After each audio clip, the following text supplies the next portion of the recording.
भारत और समकालीन विश्व इतिहास के अंतर्गत ये पहले पार्ट का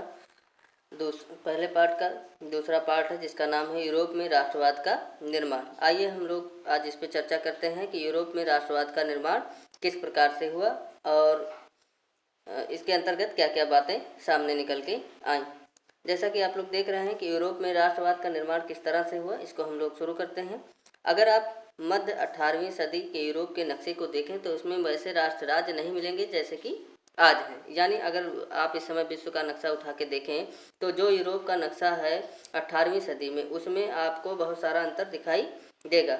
जैसे कि जिन्हें आज हम जर्मनी, इटली और स्विट्जरलैंड के रूप में जानते हैं, वह तब राजशाहियों, डचियों और कैटनों में बटे हुए थे। कैसे? राजशाहियों, डचियों और कैटनों। कैटनों का यहाँ मतलब है एक अधिकार, यानी कुछ राजाओं के अधिकार हुआ करते थे कि उनका एक निश्चित क्षेत्र है जिस पर वह शासन करेंगे। जिनके शासकों के स्वायत्ता क्षेत्र थे, जो भी शासक वहाँ के थे उनके एक निश्चित और स्वतंत्र क्षेत्र हुआ करते थे। पूर्वी और मध्य यूरोप निरंकुश राजतंत्रों के अधीन थे, यानी ऐसे राजतंत्र जो पूरी तरह से निरंकुश थे और इन इलाकों में तरह तरह के लोग रहते थे। वह अपने आप को एक सामूहिक पहचान या किसी सामान्य संस्कृति का भागीदार नहीं मानते थे, यानी उनकी अपनी एक विशेष प्रकार की संस्कृति थी और वह किसी भी सामूहिक पहचान या संस्कृति के हिस्सा अपने आप को नहीं मानते थे। अक्सर वह अलग अलग भाषाएं बोलते थे और विभिन्न जातीय समूहों के सदस्य थे, यानी उनकी भाषा अलग अलग होती थी। सभी जो जातियां थीं उनकी भाषाएं अलग अलग होती थीं और उनकी अपनी जातीय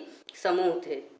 उदाहरण के तौर पर ऑस्ट्रिया हंगरी पर शासन करने वाला हैब्सबर्ग साम्राज्य कई अलग अलग क्षेत्रों और जनसमूहों को जोड़कर बना था। यानी जिस ऑस्ट्रिया और हंगरी पर जिसका शासन था हैब्सबर्ग साम्राज्य का, वो कई सारे अलग अलग क्षेत्रों और जनसमूहों को जोड़कर बना था। इसमें एल्प्स के टिराल और ऑस्ट्रिया के सुडेनलैंड जैसे इलाकों के साथ साथ बोहेमिया भी शामिल था, जहाँ के कुलीन वर्ग में जर्मन भाषा बोलने वाले ज़्यादा थे। यानी जो लोग संख्या में ज़्यादा थे, जिनको हम कुलीन वर्ग के नाम से जानते हैं, वो ज़्यादातर जर्मन भाषा को ही बोलते थे।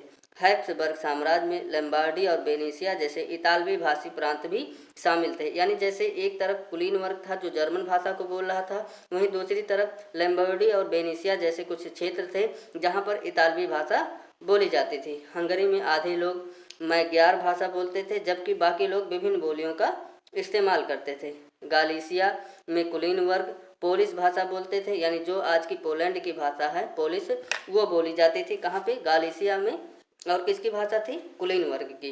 इन प्रभावशाली समूहों के अलावा हैब्सबर्ग साम्राज्य की सीमा रेखाओं के भीतर भारी संख्या में खेती करने वाले लोग अधीन अवस्था में रहते थे, जिनको आज हम किसान कहते हैं। वो ज़्यादातर हैब्सबर्ग साम्राज्य की सीमा रेखाओं के अंदर जो थे उनकी अवस्था कैसी थी? अधीन थे। वो किसके ऊपर? हैब्सबर्ग साम्राज्य के ऊपर। जैसे उत्तर में बोहेमियन और स्लोवाक कार्निवोला में स्लोवेन्स और दक्षिण में क्रोएट तथा पूरब की तरफ ट्रांसिल्वेनिया रहने वाले रोमन लोग।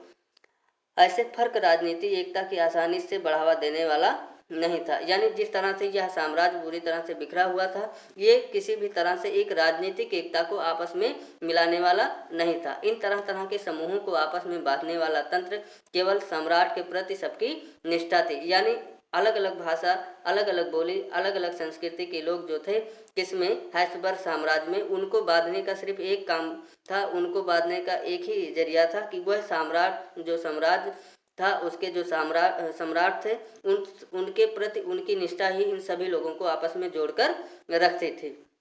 राष्ट्रवाद और राष्ट्र राज्य का विचार कैसे उभरा? यानी इन सभी अलग अलग जातियों, अलग अलग भाषा क्षेत्रों के लोगों के अंदर राष्ट्रवाद और राष्ट्र राज्य का निर्माण कैसे हुआ, इनके अंदर कैसे विचार आए, इसको हम लोग आगे पढ़ते हैं। कुलीन वर्ग और नया मध्य वर्ग। कुलीन वर्ग और नया मध्य वर्ग। सामाजिक और राजनीतिक रूप से जमीन का मालिक कुलीन वर्ग यूरोपीय महाद्वीप का सबसे प्रभुत्वशाली वर्ग था। इस वर्ग के सदस्य एक साझा जीवन शैली में बंधे हुए थे, यानी जमीन के जो मालिक होते थे उनको कुलीन वर्ग कहा जाता था और ये यूरोपीय महाद्वीप के सबसे शक्तिशाली वर्ग थे। इस वर्ग के सदस्य एक साझा जीवन शैली में बंधे हुए थे। साझा जीवन शैली का मतलब कि एक दूसरे की सहायता करके ये आपस में कार्य करते थे, जो क्षेत्रीय विभाजनों के आर पार व्याप्त थे। वह ग्रामीण इलाकों में जायदाद और शहरी हवेलियों के मालिक थे। राजनीतिक कार्यों के लिए तथा उच्च वर्गों के बीच में वह फ्रेंच भाषा का प्रयोग करते थे। उनके परिवार अक्सर वैवाहिक बंधनों से आपस में जुड़े होते थे, मगर यह शक्तिशाली कुलीन वर्ग संख्या के लिहाज से एक छोटा समूह था। जनसंख्या के अधिकांश लोग कृषक थे, यानी अगर देखा जाए कुलीन वर्ग की संख्या बहुत ही कम थी, लेकिन ये काफ़ी शक्तिशाली थे उस समय। यानी 18वीं सदी में यूरोप में सबसे ज़्यादा शक्तिशाली अगर माना जाता था तो वो कुलीन वर्गों को ही माना जाता था, लेकिन इनकी संख्या काफ़ी कम होती थी। अधिकतर जनसंख्या अधिक जो होती थी वो कृषकों की थी। पश्चिम में ज़्यादातर जमीन पर किराएदार और छोटे काश्तकार खेती करते थे। किराएदार तो आप जानते ही होंगे, किसी के भी मकान में कोई अगर रहने के लिए रहता है तो उसको किराएदार कहते हैं। और काश्तकार वह होते थे जो खेती कार्य करते थे और व्यापार में संलग्न रहते थे। जबकि पूर्वी और मध्य यूरोप में भूमि विशाल जागीरों में बटी थी, जिस पर भूदास खेती करते थे। कौन? भूदास। भू मतलब जमीन और दास मतलब कार्य करने वाला, यानी आप कह सकते हो एक प्रकार का मजदूर, बधुआ मजदूर जिसको हम आज कह सकते हैं, उसको हम भूदास कहते थे उस समय। कब? 18वीं सदी में। कहाँ पे? यूरोप में। पश्चिमी और मध्य यूरोप के हिस्सों में औद्योगिक उत्पादन और व्यापार में वृद्धि से शहरों का विकास और वाणिज्यिक वर्गों का उदय हुआ, जिनका अस्तित्व बाजार के लिए उत्पादन पर टिका था। यानी एक नए वर्ग का उदय हुआ जिसको हम कह सकते हैं कि औद्योगिक उत्पादन, यानी बड़े पैमाने पर उद्योगों को लगाया गया और व्यापार में वृद्धि के लिए शहरों का विकास किया गया, और एक नए वर्ग का उदय हुआ जिसको हम वाणिज्यिक वर्ग का नाम देते हैं। इंग्लैंड में औद्योगिकीकरण 18वीं सदी के दूसरे भाग में आरंभ हुआ, लेकिन फ्रांस और जर्मनी के राज्यों के कुछ हिस्सों में यह 19वीं सदी के दौरान ही हुआ। इस प्रक्रिया के फलस्वरूप नए सामाजिक समूह अस्तित्व में आए और श्रमिक वर्ग के लोग और मध्य वर्ग जो उद्योगपतियों, व्यापारियों और सेवा क्षेत्र के लोगों से बने मध्य और पूर्वी यूरोप में इन समूहों का आकार 19वीं सदी के अंतिम दशकों तक छोटा था। कुलीन विशेषाधिकारों की समाप्ति के बाद शिक्षित और उदारवादी मध्य वर्गों के बीच ही राष्ट्रीय एकता के विचार लोकप्रिय हुए। यानी जो लोग शिक्षित हुए और जो उदारवादी थे उन्हीं के बीच राष्ट्रीय एकता का विचार जो है वो उत्पन्न होने लगा। और इंग्लैंड जो समय यूरोप में था, सबसे पहले 18वीं सदी में इंग्लैंड में औद्योगिकीकरण की शुरुआत हुई, लेकिन फ्रांस और जर्मनी में यह शुरुआत यानी औद्योगिकीकरण की शुरुआत कब हुई? 19वीं सदी में हुई। उदारवादी राष्ट्रवाद के क्या मायने थे? यानी जो उदारवादी थे वो राष्ट्रवाद के प्रति क्या सोचते थे, इसके बारे में हम लोग जानते हैं। यूरोप में 19वीं सदी के शुरुआती दशकों में राष्ट्रीय एकता से संबंधित विचार उदारवाद से करीब से जुड़े थे। उदारवाद यानी लिबरलिज्म शब्द लैटिन भाषा के मूल लिबर पर आधारित है, जिसका अर्थ है आज़ाद। यानी जो हम उदारवादी लोगों के बारे में बात कर रहे हैं उनका तात्पर्य था कि वह आज़ादी के लिए प्रयास कर रहे थे। यानी और नए मध्य वर्गों के लिए उदारवाद का मतलब था व्यक्ति के लिए आज़ादी और कानून के समक्ष सबको बराबरी। राजनीतिक रूप से उदारवाद एक ऐसी सरकार पर जोर देता था जो सहमति से बनी हो। यानी जिस प्रकार से निरंकुश शासन थे उस समय यूरोप में, यह उदारवादी लोग ऐसे शासन की मांग करते थे जो सबके लिए समान हो, चाहे वह राजनीतिक तौर पर हो चाहे सामाजिक तौर पर हो, सभी तरह से वो समान हो।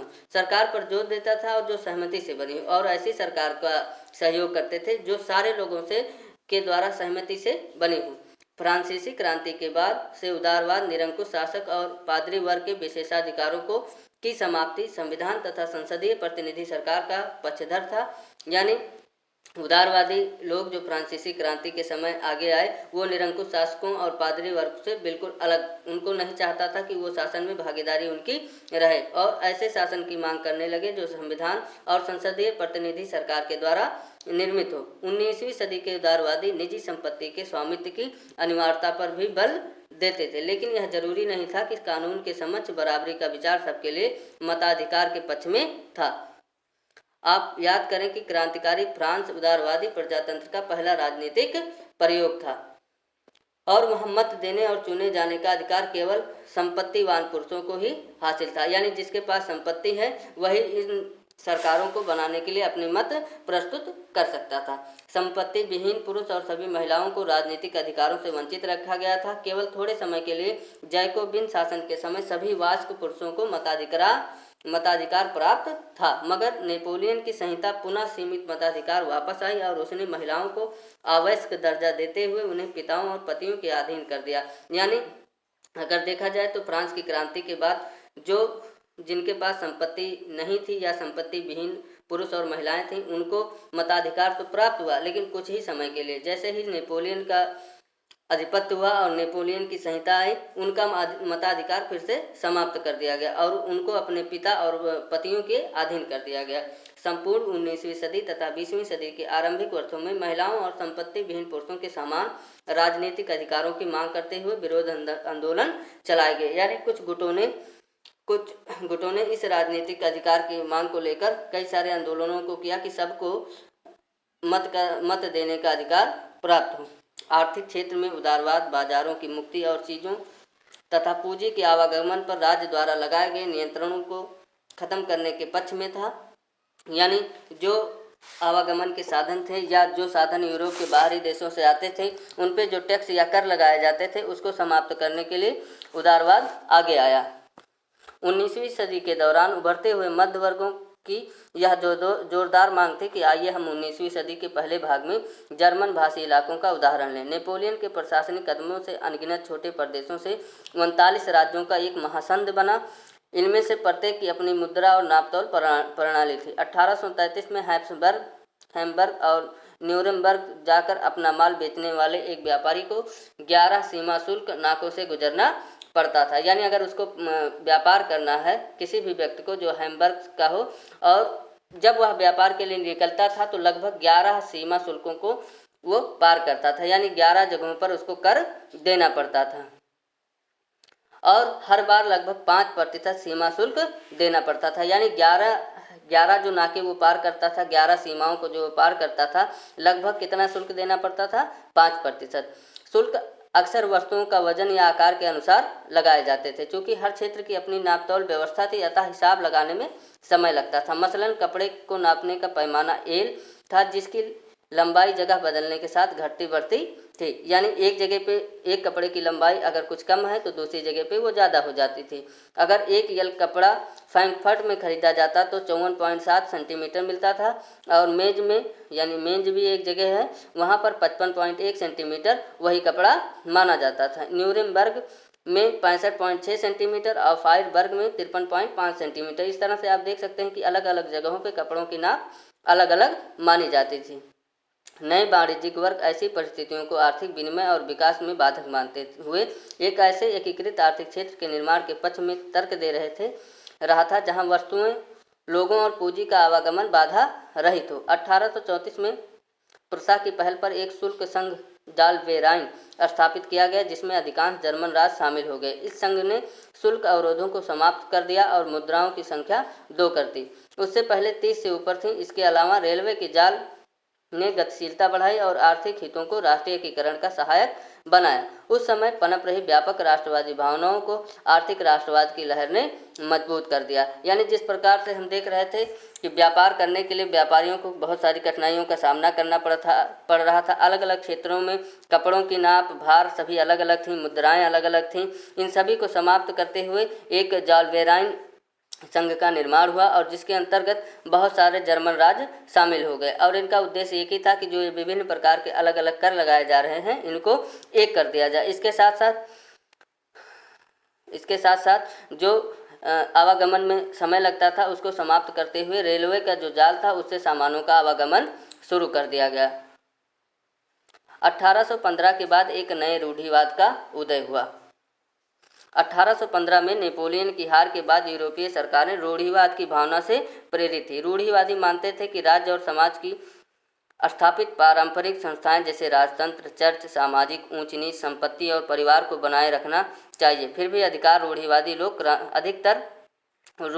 लोग क्रांति से पहले के दौर में वापसी नहीं चाहते थे। यानी जो समय पहले बीत चुका था अब उसमें वह लौटना नहीं चाहते थे। नेपोलियन द्वारा शुरू किए गए परिवर्तनों से उन्होंने यह जान लिया था कि आधुनिकीकरण राजतंत्र जैसी पारंपरिक संस्थाओं को मजबूत बनाने में सक्षम था। वह राज्य की ताकत को ज़्यादा कारगर और मजबूत बना सकता था। एक आधुनिक सेना, कुशल नौकरशाही, गतिशील अर्थव्यवस्था, सामंतवाद और भूदासत्व की समाप्ति यूरोप के निरंकुश राजतंत्रों को शक्ति प्रदान कर सकते थे। यानी नेपोलियन ने जितना भी सुधार किया, उन सुधारों को देख करके वहाँ की जनता ने ये जान लिया था कि राजतंत्र किस प्रकार से मजबूत होगा और स्वतंत्र होने पर हमको क्या क्या लाभ होगा। अर्थव्यवस्था को गतिशीलता मिलेगी और सामंतवाद और भूदास जैसी प्रथा को समाप्त किया जा सकता था। 1815 में ब्रिटेन, रूस, प्रसा और ऑस्ट्रेलिया जैसी यूरोपीय शक्तियों जिन्होंने मिलकर नेपोलियन को हराया था के प्रतिनिधि यूरोप के लिए एक समझौता तैयार करने के लिए वियना में मिले। इस सम्मेलन यानी कांग्रेस की मेजबानी ऑस्ट्रेलिया के चांसलर ड्यूक मैटरनिख ने की। इसमें प्रतिनिधियों ने 1815 की वियना संधि तैयार की, जिसका उद्देश्य उन कई सारे बदलावों को खत्म करना था जो नेपोलियाई युद्धों के दौरान हुए थे। फ्रांसीसी क्रांति के दौरान हटाए गए बूर्बो वंश को सत्ता में बहाल किया गया और फ्रांस ने उन इलाकों को खो दिया जिन पर कब्जा उसने नेपोलियन के अधीन किया था। यानी फ्रांस का जो क्षेत्र बढ़ चुका था उसको समाप्त कर दिया गया। किसके द्वारा? वियना संधि के द्वारा। फ्रांस की सीमाओं पर कई राज्य कायम कर दिए गए ताकि भविष्य में फ्रांस विस्तार ना कर सके। अतः उत्तर में नीदरलैंड का राज्य स्थापित किया गया जिसमें बेल्जियम शामिल था और दक्षिण में पीडमांड में जेनेवा जोड़ दिया गया। प्रूसा को उसकी पश्चिमी सीमाओं पर महत्वपूर्ण नए इलाके दिए गए, जबकि ऑस्ट्रिया को उत्तरी इटली का नियंत्रण सौंपा गया। मगर नेपोलियन ने 39 राज्यों का जो जर्मन महासंघ स्थापित किया था उसे बरकरार रखा गया। पूर्व में रूस को पोलैंड का एक हिस्सा दे दिया गया, जबकि प्रूसा को सैक्सेनी का एक हिस्सा प्रदान किया गया। इस सबका मुख्य उद्देश्य उन राजतंत्रों की बहाली था जिन्हें नेपोलियन ने बर्खास्त कर दिया था। साथ ही यूरोप में एक नई रूढ़िवादी व्यवस्था को कायम करने का लक्ष्य भी था। आज के लिए इतना ही। आगे के जो विषय हैं उस पर चर्चा हम कल फिर से करेंगे।